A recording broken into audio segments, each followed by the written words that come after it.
अहिले भएको भ्रष्टाचारको यो काण्डमा, शरणार्थीको काण्डमा यो ताप्केको बिँड तात्यो, ताप्दै गरेको ताप्के चाहिँ सेलाएको छ। यो ताप्के नसेलाओस्। तपाईलाई म चेतावनी दिन चाहन्छु, तपाईँ यो अशिष्ट व्यवहारबाट फर्केर आएर बस्नुहोस्। मिलिजुली एकअर्कालाई जोगाउने काम नहोस्। हामी यसलाई अत्यन्त नजिकबाट निहालिरहेका छौँ। आधारमा म तपाईँलाई चेतावनी दिन चाहन्छु, तपाईँ आफ्नो ठिक ढङ्गबाट बस्नुहोस्। देशको अर्थतन्त्र कता गइरहेको छ यसको आकलन गर्ने, प्रक्षेपण गर्ने हाम्रो क्षमता समेत कमजोर देखिएको छ। आशाका पुलिन्दा पस्किने हो कि व्यावहारिक र समाधानमुखी नीति अङ्गीकार गर्ने, असफल नीति र प्रक्रियालाई निरन्तरता दिने कि नयाँ र सृजनात्मक प्रक्रिया अवलम्बन गर्ने। बजेटमा गर्छौँ भनेका कुरा गरेरै छाड्ने, यदि हुन सकेन भने कसका कारण हुन सकेन, सचिव, विभागीय प्रमुख, मन्त्री, प्रधानमन्त्री, सांसदलाई जवाफदेही बनाऊ।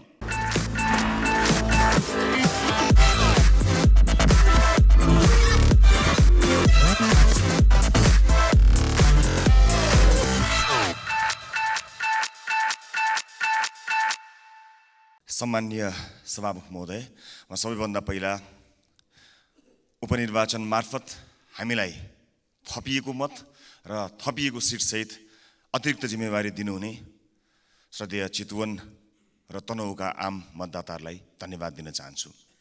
सम्माननीय सभामुख महोदय, माननीय अर्थमन्त्रीले विगतका वर्षहरूमा जस्तै गरिनेछले भरिएको, तात्विक रूपमा विगतका वर्षहरूको भन्दा फरक नरहेको विनियोजन विधेयक 2080 का प्राथमिकता तथा सिद्धान्तहरू प्रस्तुत गर्नुभएको छ।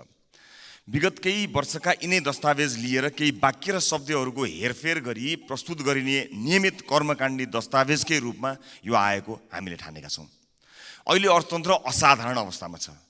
नाकाबन्दी भएको 72-73, कोभिडको सुरुवात भएको 77 र सशस्त्र द्वन्द्वको उत्कर्ष, दरबार हत्याकाण्ड लगायतले असर गरेको 58-59लाई छोड्ने हो भने यस वर्षको आर्थिक वृद्धि दर विगत 3 दशकै सबैभन्दा कम हुने देखिएको छ। त्यसमाथि सरकारको प्रक्षेपण गर्ने क्षमता यति कमजोर देखियो कि 8% आर्थिक वृद्धि दर हुन्छ भनिएकोमा 2% पनि नहुने देखियो। देशको अर्थतन्त्र कता गइरहेको छ यसको आकलन गर्ने, प्रक्षेपण गर्ने हाम्रो क्षमता समेत कमजोर देखिएको छ। यस आर्थिक वर्षको 8 महिनामा गत वर्षभन्दा कम राजस्व सङ्कलन भएको छ। विगत 5 दशकमै राजस्व सङ्कलन पहिलो पटक गत वर्षको भन्दा कम हुने जोखिम देखिएको छ। आर्थिक वर्ष सकिन 2 महिना बाँकी हुँदा सरकारले राखेको लक्ष्यको 51% मात्र राजस्व सङ्कलन भएको देखिन्छ। यस्तो असाधारण अवस्थामा पुगेको अर्थतन्त्रलाई ट्र्याकमा ल्याउन र आम सर्वसाधारणलाई राहत दिन सधैँको जस्तो कर्मकाण्डी योजनाले के होला? सधैँ एउटै कुरा गर्ने, नतिजा चाहिँ अलग अपेक्षा गर्ने हाम्रो बानी हो कि जनतालाई झुक्क्याउने खेल? आशाका पुलिन्दा पस्किने हो कि व्यावहारिक र समाधानमुखी नीति अङ्गीकार गर्ने, असफल नीति र प्रक्रियालाई निरन्तरता दिने कि नयाँ र सृजनात्मक प्रक्रिया अवलम्बन गर्ने?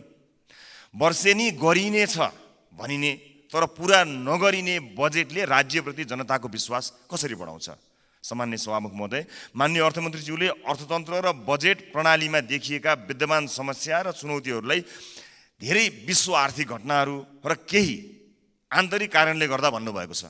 तर वास्तविकता त्यस्तो होइन। वास्तविकता ठ्याक्कै उल्टो हो। धेरै चाहिँ हाम्रो आफ्नै आन्तरिक कारणले र थोरै चाहिँ बाहिरी कारणले हो। हाम्रो आफ्नै राजनीतिक व्यथिति, विसङ्गति र सङ्गठित रूपमा राजनीतिले गरिरहेको भ्रष्टाचारको कारण हो।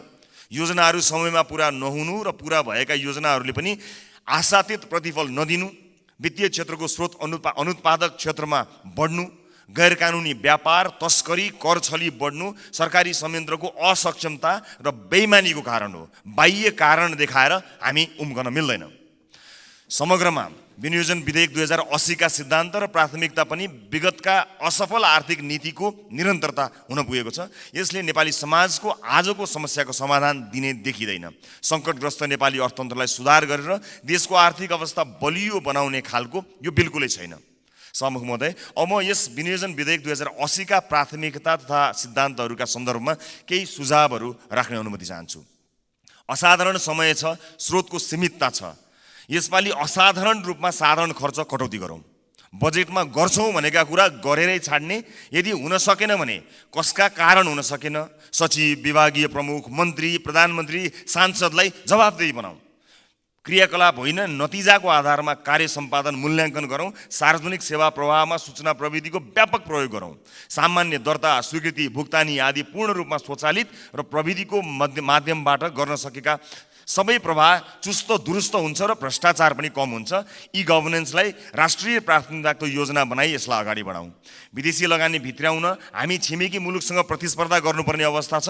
कुनै पनि विदेशी लगानीकर्तालाई नेपालमा आएर व्यवसाय सुरु गर्न अत्यन्त झन्झटिलो छ। दर्ता गर्न 6 महिनादेखि वर्ष दिन लाग्ने अवस्था छ। व्यवसाय सुरु भइसकेपछि पनि सञ्चालनका क्रममा मुनाफा फिर्ता लैजाने कुरामा, प्राविधिक आयात गर्ने कुरामा धेरै कठिनाइ छन्। मुलुकमा नै राम्रो गरिरहेका विदेशी लगानी भएका कम्पनीहरूले समेत थप लगानी नगरेको अवस्था छ।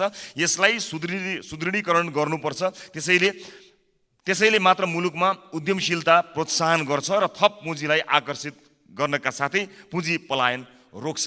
त्यस्तै सरकारले गर्ने भनेको ऐन कानुन तर्जुमा र संशोधन, लगानी सम्बन्धी ऐन, गैर आवासीय नेपाली सम्बन्धी ऐन आदिका कुरा अर्थमन्त्रीजीले राख्नुभएको छ।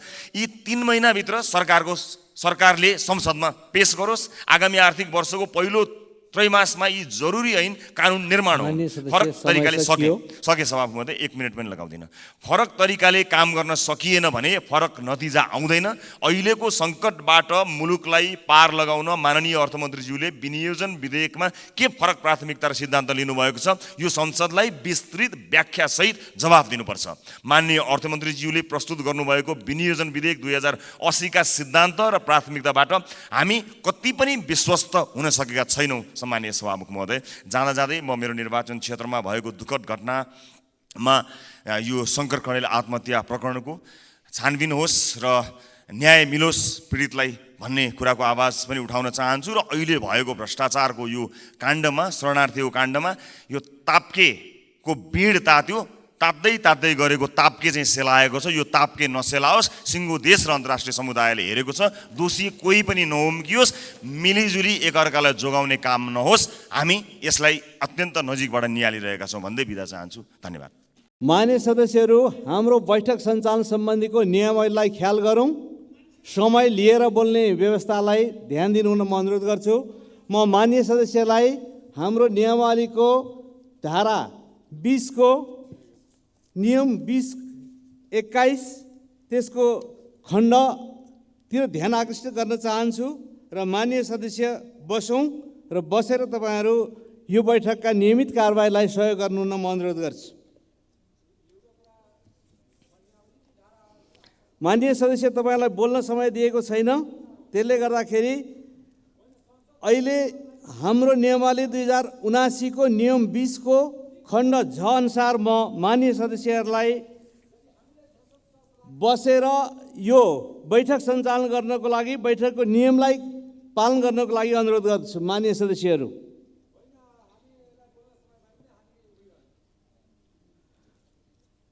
सदस्यहरू, अब म नियमित कारबाहीलाई अगाडि बढाउन चाहन्छु र अब हामी शून्य समयको कार्यक्रम प्रारम्भ हुन्छ। शून्य समयमा बोल्न चाहनुहुने मान्य सदस्यहरूलाई 1 मिनटको समय निर्धारण गरिएको छ। त्यसले गर्दा अब कारबाही अगाडि बढाउनको लागि म मान्य सदस्यहरू बस्दिनको लागि अनुरोध गर्छु।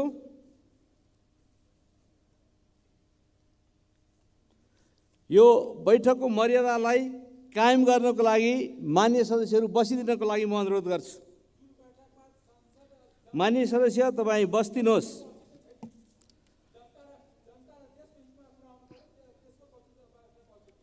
मान्य सदस्य, तपाईँलाई बोल्न समय दिएको छैन, त्यसकारण मान्य सदस्य बसौँ।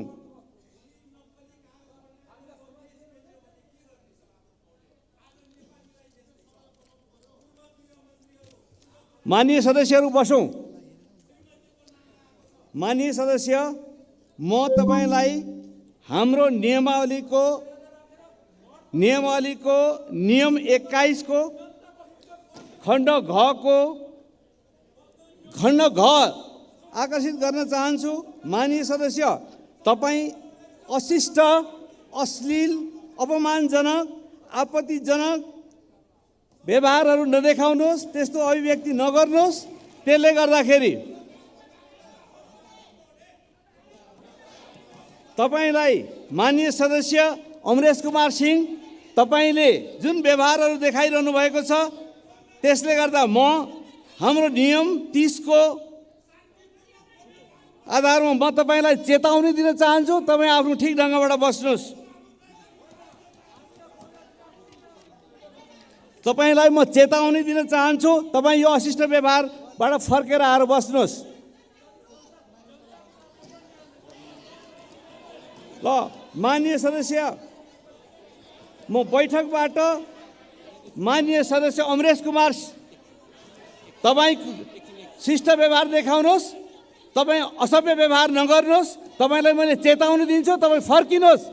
नियम 30 अन्तर्गत बैठकमा यस्तो खालको व्यवहार नदेखाउनको लागि चेतावनी दिइसकेको छु। तपाईँ ठाउँमा आएर बसेर अनुशासित हुनु भएन भने तपाईँमाथि थप अन्य कुराहरू हुने कुराको जानकारी गराउन चाहन्छु।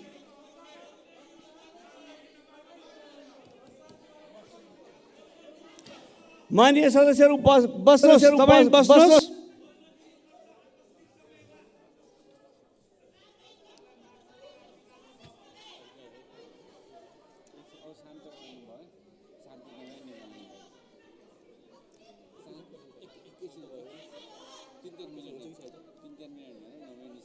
माननीय सदस्य बसौँ।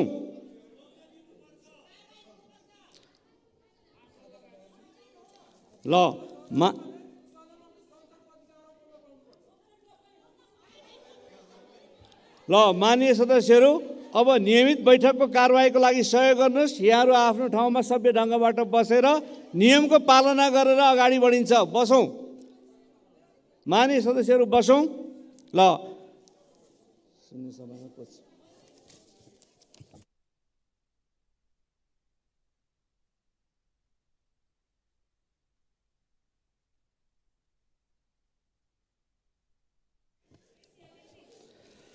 माननीय सदस्यहरू, अब शून्य समयको कार्यक्रम प्रारम्भ हुन्छ। शून्य समयमा बोल्न चाहनुहुने माननीय सदस्यहरूको लागि 1 मिनेटको समय निर्धारण गरिएको छ। सर्वप्रथम म माननीय सदस्य श्री अच्युत प्रसाद मैनालीज्यूलाई समय दिन्छु। माननीय सभामुख महोदय, संसदमा जे गतिविधि देखा परेको छ, म माननीय सदस्यको स्वास्थ्य जाँचको माग गर्दछु र मानव आतंक चलिरहेको यो सेरोफेरोमा म हात्ती आतंकको विषय यहाँ उठाउन गइरहेको छु। बारा जिल्ला कोल्बी नगरपालिकामा करिब 1 हप्तादेखि हात्तीले बालीनाली घर नष्ट गरेको छ। गनिमत छ कि आजसम्म मानव क्षति हुन सकेको छैन। सम्बन्धित निकायलाई संवेदनशील हुन हात्ती नियन्त्रण र व्यवस्थापनको लागि माग गर्दछु। धेरै कार्यपालिकाहरूमा कार्यकारी अधिकृतहरूको अभावले गर्दाखेरि दैनन्दिन कार्यमा बाधा पुगेको छ। अविलम्ब व्यवस्थापनको लागि माग गर्दछु। त्यसै गरी लोक कल्याणकारी कार्यक्रमहरू, बाल पोषण कार्यक्रम, सामाजिक सुरक्षा भत्ता। माननीय सदस्य श्री अञ्जनी श्रेष्ठ।